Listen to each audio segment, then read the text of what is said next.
아멘. 오늘 이 시간 함께 볼 말씀은요, 시편 126편입니다. 시편 126편 1절에서 우리 마지막 절까지 우리 함께 보도록 하겠습니다.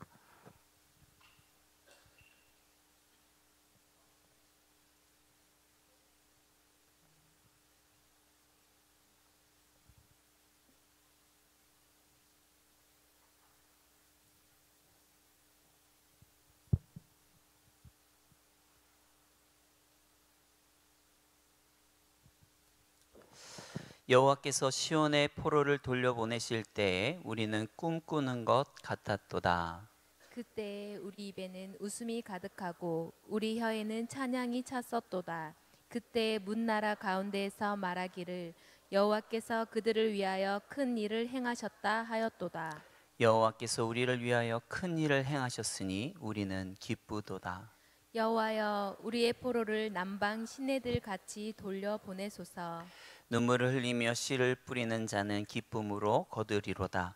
울며 씨를 뿌리러 나가는 자는 반드시 기쁨으로 그 곡식단을 가지고 돌아오리로다. 아멘.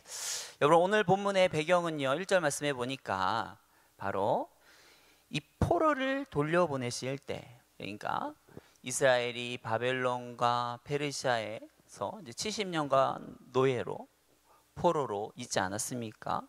바로 그곳에서 해방되어서 고국으로 돌아오는 그것을 이제 배경으로 하고 있습니다. 여러분, 나라를 잃고 다른 나라의 종으로 노예로 살아가는 사람이 그들의 인생이 어땠겠습니까? 과연 행복했을까요? 정말 하루하루가 숨막히는 지옥과 같은 삶을 살았을 것입니다. 여러분, 바벨론 사람들은요, 자기가 심심하면요, 괜히 이스라엘 사람들을 데려다가 자기의 놀이감으로 삼았습니다. 그래서 괜히 강가에 둘러 앉아가지고 이스라엘 사람들을 불러놓고요, 노래시키고요, 춤시키고요, 막 온갖 재롱 다 떨게 했습니다. 그래서 잘하면 어떻게 될까요? 잘하면 또 온데간데 막 불러다니면서 얘 봐라 막 하면서 놀이게 또 시키겠죠. 못하면요, 못한다고 막 구박하고. 잘하든 못하든 괴로운 건 마찬가지인 거예요. 또 이들이요, 어떤 때는 에스더서에 나오는 것과 같이요, 유대민족 전체가 다 멸절당할 위기에 처하기도 했습니다. 그러다 보니까 그들은요, 그런 죽을 위기에서 벗어나기 위해서요, 막 밤낮으로 금식하고 막 머리에 티끌을 뒤집어 쓰고 통곡하고 탄식하고 막 부르짖었던 그런 위기의 순간들도 있었어요. 이처럼 이들의 어떠한 삶은요, 늘 남의 집에 얹혀 사는 마냥 남에게 무시받고 남 눈치 속에서 편안히 살아가지 못하는 그러한 인생 70년이었습니다. 그런데 그랬던 인생들에게요, 갑자기 하루아침에 페르시아 왕이요, 뭐라고 말합니까? 이제 너희는 포로가 아니니까 너희들 고국으로 돌아가도 좋다. 갑자기 이런 명령이 내려지는 거예요. 여러분, 이렇게 페르시아 왕이 너희들 고국으로 돌아가도 좋다, 너희들 이제 노예가 아니야 라고 얘기했을 때 이들이 느낀 감정은 무엇이었겠습니까? 너무 좋았겠죠. 너무 기뻤겠죠. 그런데 1절 말씀해 보니까 이들이 이 포로에서 해방된 것이 얼마나 기뻤는지요, 우리 1절 말씀 한번 같이 읽어볼까요? 여호와께서 시온의 포로를 돌려보내실 때 우리는 꿈꾸는 것 같았도다. 꿈꾸는 것 같았대요. 마치 꿈꾸는 것 같이, 이거 뭐야? 진짜 현실이야? 진짜 가도 되는 거야? 에? 정말 이랬던 거죠. 정말 생각지 못했고 정말 일어나지 않을 것만 같았던 그 일이 정말 그들에게 일어난 것입니다. 왜 그런가 하면, 여러분, 보통 포로에서 해방되기 위한다, 어떤 광복을 맞이한다, 그런 것은 어떻게 광복을 맞이하겠습니까? 우리의 군대를 통해서 우리를 점령한 그 군대를 이긴다거나, 우리 스스로 우리의 힘을 가지고 어떤 독립한다거나, 이게 아니면 우리나라가 그 독립한 방법처럼 어때요? 다른 나라를 통해서 이 나라를 멸망시켜가지고 광복을 얻는 방법이 있겠죠. 근데 이 두 가지 방법이 다 아니에요. 이 당시 페르시아는 중동의 패권 국가입니다. 오늘날로 말하면 미국이에요. 그 누구도 상대할 수 없는 아주 너무나도 잘 나가고 있는 그런 나라입니다. 그러다 보니까 그런 상황에서 이렇게 잘 나가는데, 이렇게 수많은 나라를 거스리고 있는데 어떻게 그 속에서 독립을 꿈꿀 수 있겠어요? 그런데 갑자기 그런 상황에서 페르시아 왕이 갑자기 너희는 돌아가도 좋다. 정말 이스라엘로서는요, 정말 꿈조차 꿀 수 없었던 그런 일들이 벌어진 것입니다. 여러분, 올해 2024년 3월에 서울 고척 경기장에서 어떤 경기가 벌어졌는가 하면요, 한번 PPT 보여주시겠습니까? 메이저리그의 정규 시즌 경기입니다. 그냥 이벤트 경기가 아니고요, 이 메이저리그 정규 시즌 개막 경기인 LA 다저스와 이 샌디에고와의 경기가 바로 우리 대한민국 고척돔에서 이루어졌습니다. 그래서 세계적인 선수인 오타니 선수, 또 메이저리그는 이 김하성 선수의 이 맞대결로 관심을 모았죠. 그리고 이 경기의 시구자로 다음 넘겨주시면 박찬호 선수가 마운드에 올랐는데요, 이때 시구를 던진 이 박찬호 선수가 어떠한 말을 했는가 하면 30년 전에는 결코 상상조차, 꿈조차 꿀 수 없었던 일들이 벌어졌습니다 라고 얘기했어요. 여러분, 1994년에 박찬호 선수가 메이저리그에 진출할 때만 하더라도요, 정말 대한민국 최초였습니다. 메이저리그에 정말 통틀어서 정말 이 한국 사람은 이 박찬호 선수 한 명이었죠. 그리고 그 당시에는요, 경기장에 통역관이 출입이 허용되지 않았습니다. 그러다 보니까 이 영어를 못하는 이 박찬호 선수와 이 불펜 코치와 어떻게 대화를 하는가 하니까 이런 곳에다가 미리 종이를 이렇게 써놓고 그걸로 이 카드를 서로 보면서 대화를 해야만 했었어요. 그래갖고 첫날 이제 올라가서 박찬호 선수가 이제 삼진을 잡았거든요. 그리고 그 삼진볼을 이제 감독이 줬단 말이에요. 근데 박찬호 선수는 이걸 모르는 거예요. 왜 이걸 주지? 내가 뭘 잘못했나? 이게 메이저리그에서는 너가 여기 메이저리그에 올라온 첫 삼진을 받은 공이야. 아주 멋진 공이야. 좋은 공이야. 기념이 되는 공이니까 너가 잘 가지고 있어 라고 준 건데, 박찬호 선수는 이런 문화를 모르는 겁니다. 그래서 이게 뭐지? 하는 거죠. 그만큼 한국인들이 어떤 메이저리그에서도 한국인에 대해서 굉장히 생소하던 때였죠. 그런데 지금은 어떻습니까? 김하성, 이정우를 비롯해서 여러 명의 메이저리그 선수가 있을 뿐만 아니라 또 오늘날의 한류 문화가 굉장히 많이 퍼지면서 메이저리그 선수들이 우리나라에 와서 막 경기하는 것이 막 오기 싫은 출장 오는 것 마냥 나 오기 싫은데 이런 게 아닙니다. 한번 다음 페이지도 한번 보여주시면요, 이 사람들 막 온갖 돌아다니면서 막 사진 찍고 삼복 입고 먹을 거 먹고 막 이렇습니다. 왜냐하면 한국은 가보고 싶은 나라예요. 먹어보고 싶은 음식이 있는 나라입니다. 그러다 보니까 그러는 거죠. 그러면서 말하는 거예요. 또 넘겨주시면요, 30년 전에는 정말 꿈에조차 꿈꿀 수 없었던 일들이 지금 일어난 것입니다 라고 이야기를 한 거예요. 이스라엘 사람들도 마찬가지입니다. 갑자기 페르시아 왕이 고국으로 돌아가도 좋다라고 하니까 굉장히 얼떨떨한 거죠. 뭐야? 진짜야? 가도 되는 거야?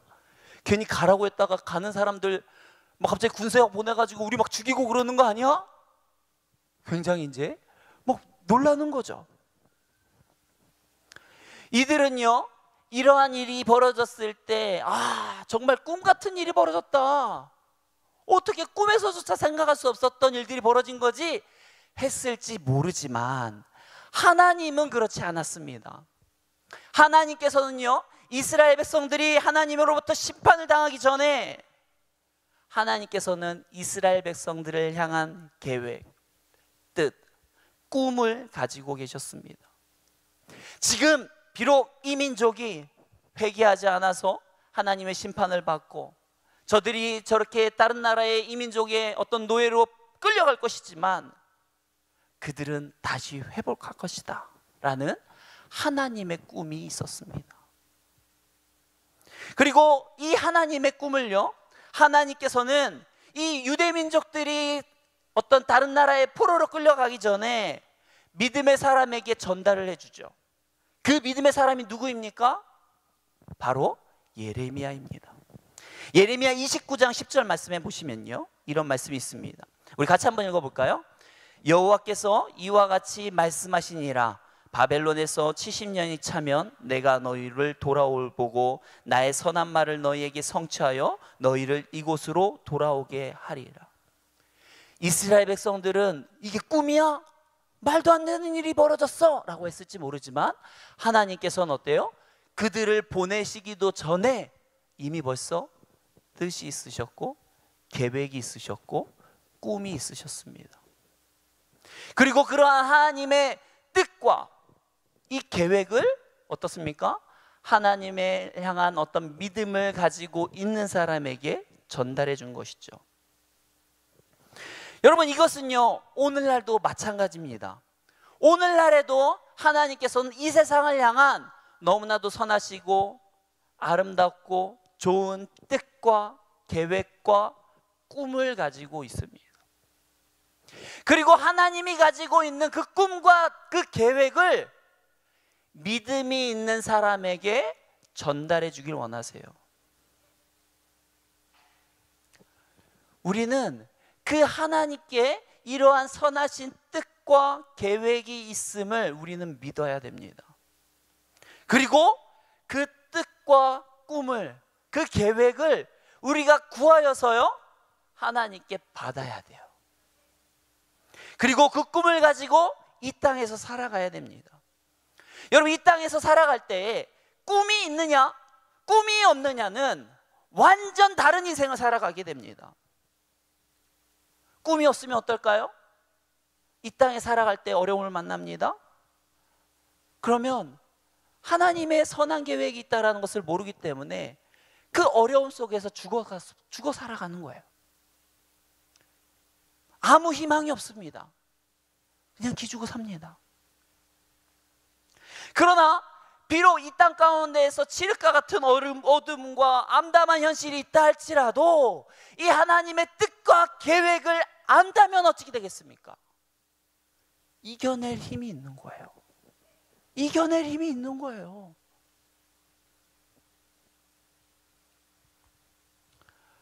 이처럼 하나님의 분명한 뜻과 계획을 아는 사람은 이 땅에서 결코 좌절하지 않습니다. 결코 넘어지지 않습니다. 그렇기 때문에 우리가 이 땅을 살아갈 때 이 하나님의 계획을 아느냐 모르느냐는 너무나도 중요한 원리인 거예요. 우리가 이 땅에서 하나님의 자녀라고 살아가고 있는데 이 땅에 하나님의 계획을 모른다, 하나님의 꿈이 뭔지 모른다? 얼마나 슬픈 일입니까?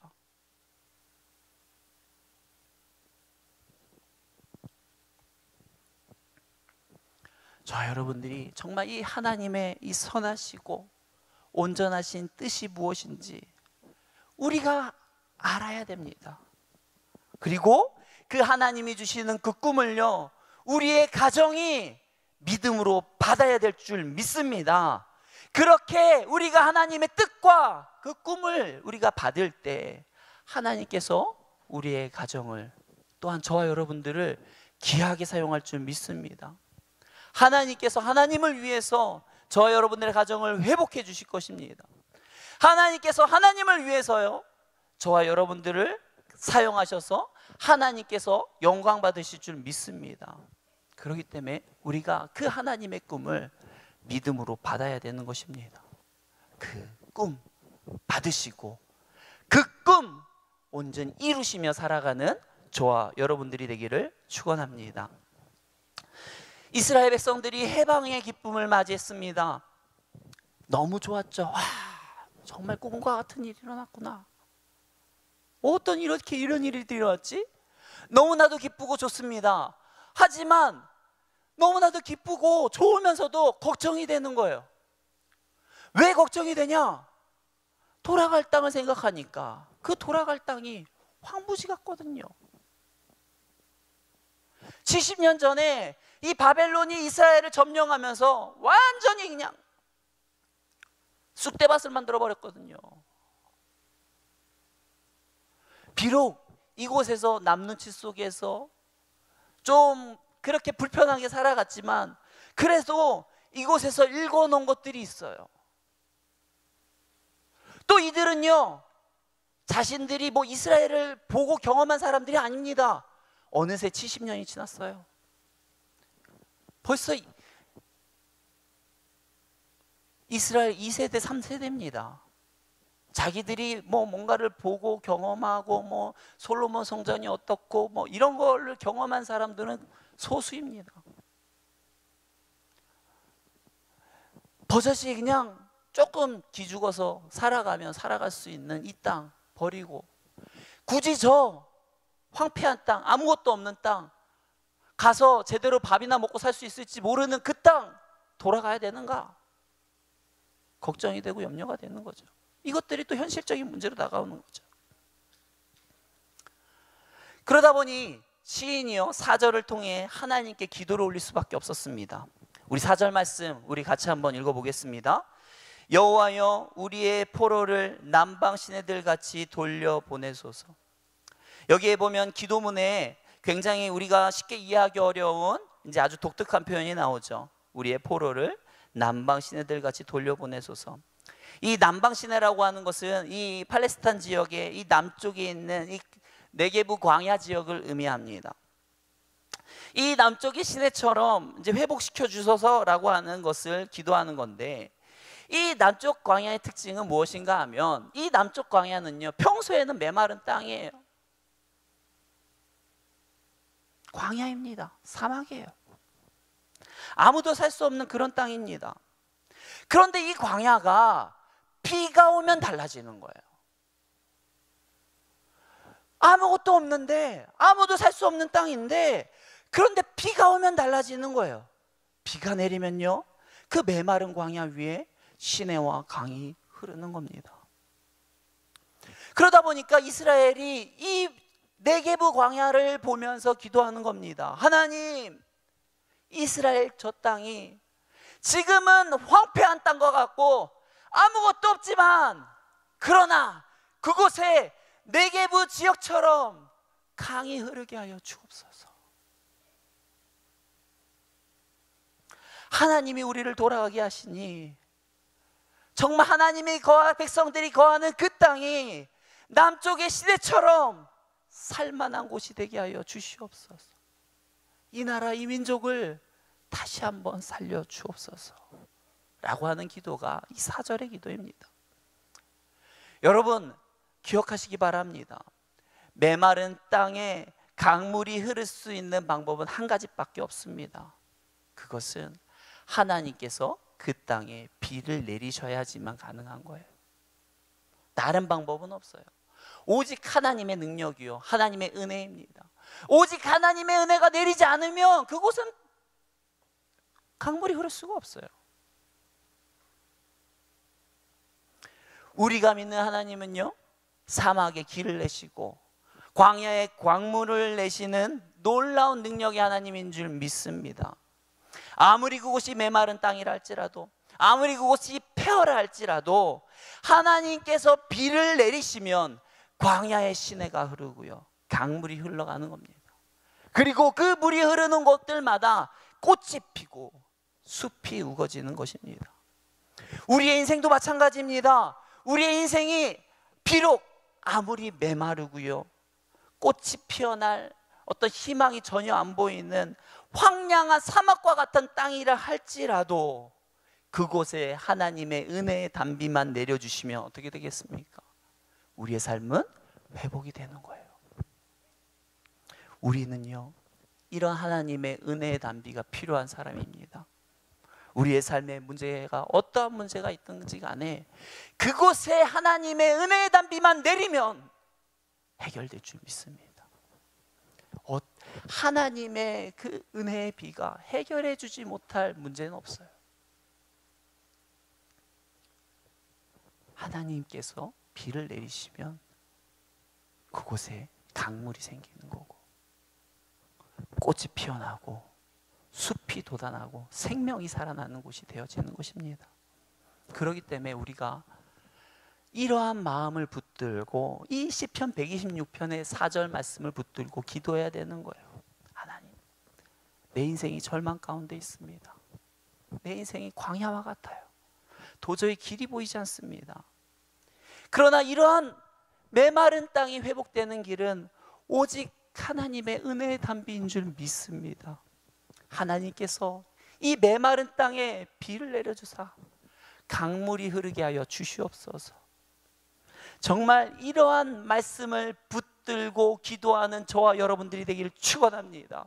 이러한 기도를 붙들고 이러한 말씀을 붙들고 기도하는 자들마다 우리의 가정은 회복될 줄 믿습니다.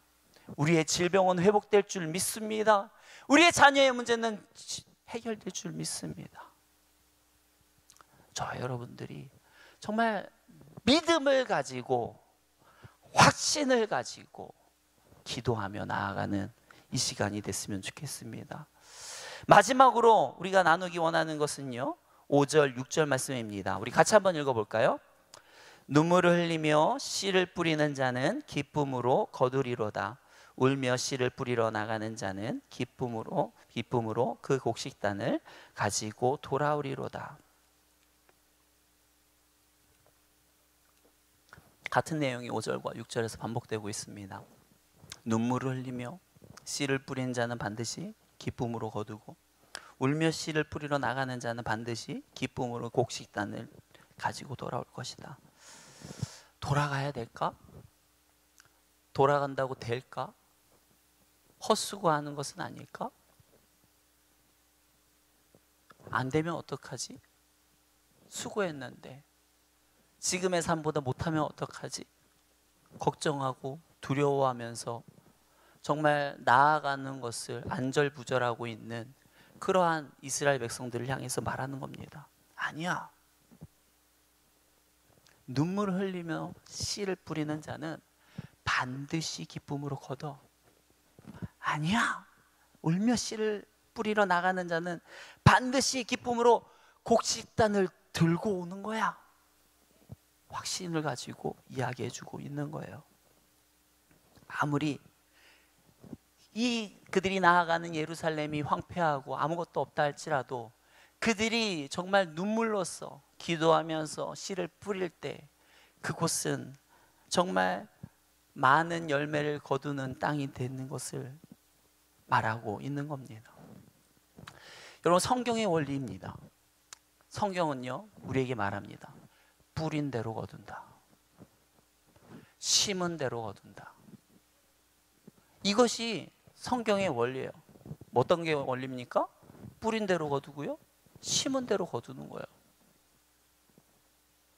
그런데 오늘날 사람들의 문제는 뭔지 아십니까? 심지 않은 것을 거두려고 합니다. 뿌리지 않은 것을 거두려고 합니다. 노력하지 않고요, 수고하지 않고요, 거두려고 그래요. 오늘날 불로소득 너무 좋아하죠.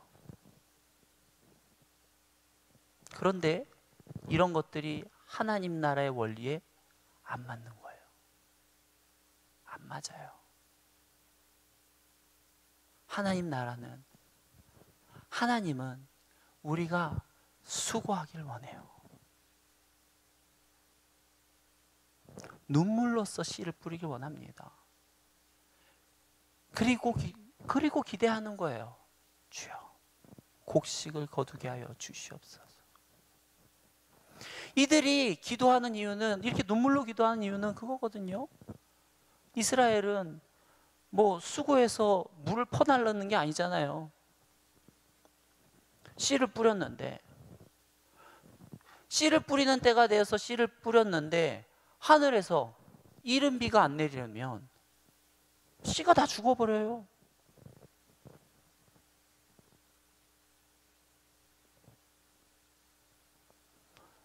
그러다 보니까 이들은 기도하면서 뿌리는데,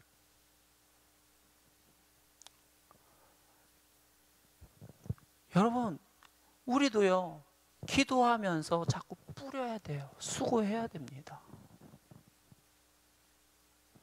뿌리지 않고서, 수고하지 않고서 거두려고 하면 안 돼요.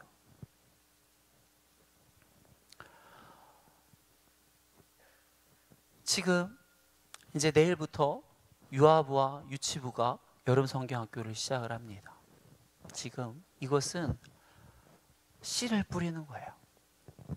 지금 뭐 이들이 뭐 변화받고 변화받는다고 해서 뭐 교회가 그렇게 달라질 건 없습니다. 하지만 이들을 향해서 우리가 수고하고 씨를 뿌리는 것은 미래를 위한 거예요. 지금 당장에 우리에게 양식은 안 될 수 있지만 미래의 먹거리, 양식을 위한 거죠. 여러분, 이것을 안 하고 지금 쌓아져 있는 것들만 먹으면 어떻게 됩니까? 나중에는 없어지면서 굶어 죽는 거예요. 이 다음 세대는 그렇기 때문에 우리의 희망입니다.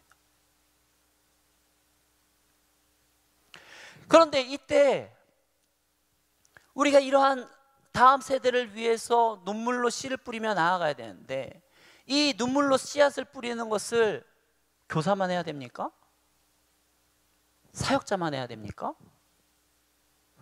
우리 모두의 책임이에요. 우리 모두의 책임입니다. 우리 교회 전체가 이거에 관심을 가지고 에너지를 쏟고 함께 뿌려야 돼요.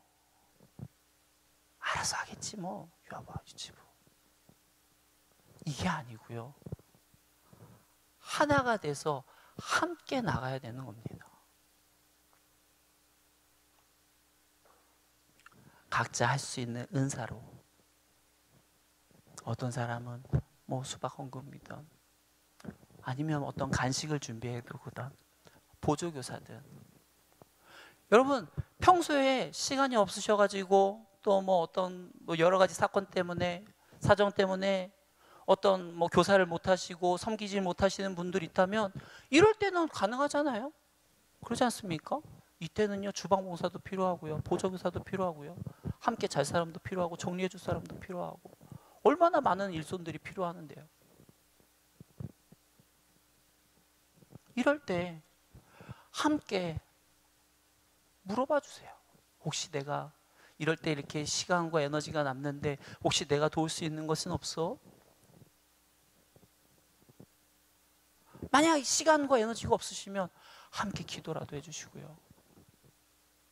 함께 기도하면서 정말 이것이 누군가만, 어느 사람들만, 특정한 사람들만 감당해야 되는 어떤 뭐 숙제의 몫이 아니고요, 우리 교회 전체가 감당해야 되는 몫이라는 것을 기억했으면 좋겠습니다.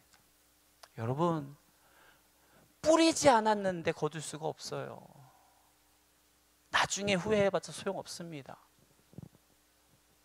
정말 하나님께서 정말 축복을 주시사 다른 교회들에 비해서 우리 교회에 정말 많은 주일학교 아이들을 부여해 주시지 않았습니까?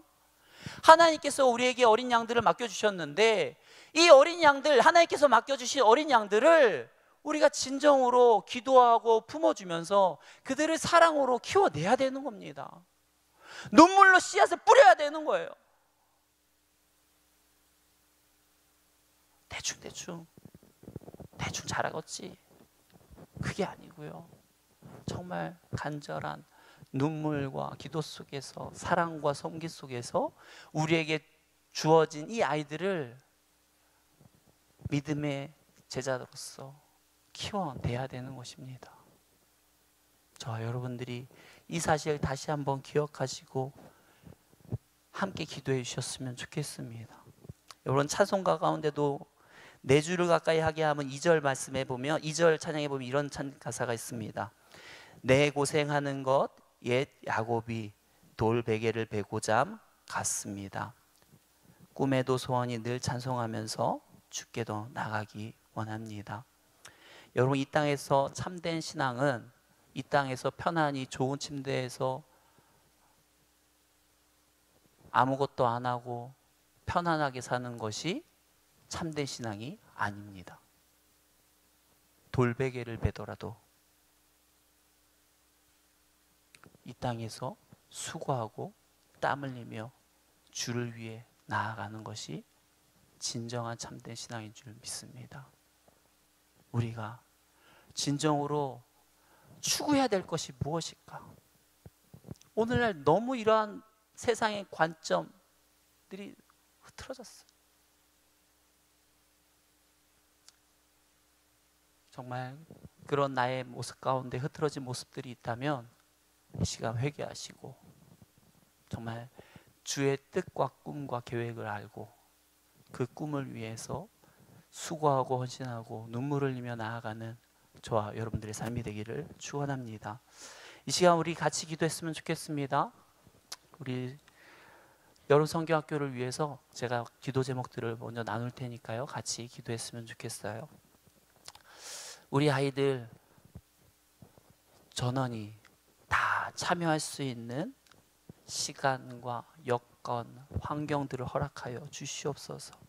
어린아이들이 먼저 이 여름 성경학교와 수련회를 기대하면서 준비했으면 좋겠습니다. 하나님, 내가 이때 은혜 받기 원합니다. 먼저 기도로 준비할 수 있도록, 또 수련회를 통해 오늘날 아이들이 보면 참 관계에 어려움을 갖는 친구들이 너무 많습니다. 특히 코로나로 인해 더 심해졌어요. 안 그래도 그전에도 온라인 얘네들이 다 스마트폰 세대잖아요. 태어날 때부터 스마트폰 가지고 태어난 아이들, 아이폰 잡고 태어난 아이들. 온라인 세대다 보니까 오프라인적인 어떤 인간관계를 맺는 것을 힘들어하는 시대인데, 이 코로나 시기로 인해서 더 인간관계 맺는 걸 힘들어해요. 이 아이들이 이번 여름 수련회, 여름 성경학교를 통해서 서로가 서로를 더욱더 사랑하고 아끼고 하나가 됐으면 좋겠습니다. 여러분, 하나님께서 교회를 허락하신 이유가 무엇입니까? 혼자는 안 되기 때문이에요. 혼자는 안 되기 때문에 같이 하라는데, 서로 같이 하지 않으면, 서로 사랑하지 않고 서로 섬겨주지 않으면 이겨낼 수가 없습니다. 이번 여름 수련회와 성경학교를 통해서 우리 아이들이 서로가 서로를 사랑하고 하나 될 수 있기 위해서 기도해 주시기 바랍니다. 그리고 하나님이 주시는 이 비전과 소망을 어린아이 때부터 발견하게 하여 주옵소서. 어린아이 때부터, 다윗이 어렸을 때부터 하나님을 알고 믿었던 것처럼, 요셉이 어려서부터 하나님을 알고 믿었던 것처럼, 다니엘이 어려서부터 하나님을 알고 믿었던 것처럼 우리 아이들이 어려서부터 알게 하여 주시옵소서. 이 시간 우리 같이 기도하겠습니다. 다시 한번 말씀드립니다. 상황과 환경과 여건들을 위해서, 그리고 이 아이들이 기대하고 참여할 수 있기 위해서, 수련회를 통해서, 여름 성경학교를 통해서 서로가 가까워질 수 있기를 위해서, 하나님이 주시는 비전을 발견할 수 있기를 위해서 함께 기도합니다. 사랑과 은혜가 많으신 하나님, 이번 여름 성경학교와 수련회를 통하여서 우리 아이들이 정말 살아계신 하나님을 만나기 원합니다. 하나님이 주시는 그 뜻과 비전과 꿈을 발견하기 원합니다. 꿈이 있는 인생과 꿈이 없는 인생은 완전히 다른 인생입니다. 하나님, 꿈을 발견하게 하시고 그 어떤 어려운 상황 속에서도 승리할 수 있게 하여 주시옵소서. 아버지 하나님, 이번 여름 행사들을 통하여서 친구가 사랑스러워지고 친구가 좋아지고 서로가 서로를 더욱더 사랑하며 좋은 인간관계 맺을 수 있도록 인도하여 주시옵소서. 주께서 우리를 홀로 두지 아니하시고 교회로 부르신 이유와 목적이 있는 줄 믿습니다. 주여, 우리가 이번 여름 행사를 통하여서 온전히 하나 될 수 있게 하시고 서로가 서로를 더욱더 아끼고 사랑하며 나아가게 하여 주시옵소서. 우리 아이들이 이번 여름 행사를 더욱더 기대하고 소망하게 하여 주시옵소서. 정말 그들이 먼저 기도로 준비하게 하시고 그들이 참여할 수 있도록 시간과 환경과 여건 모든 것들을 허락하여 주시옵소서.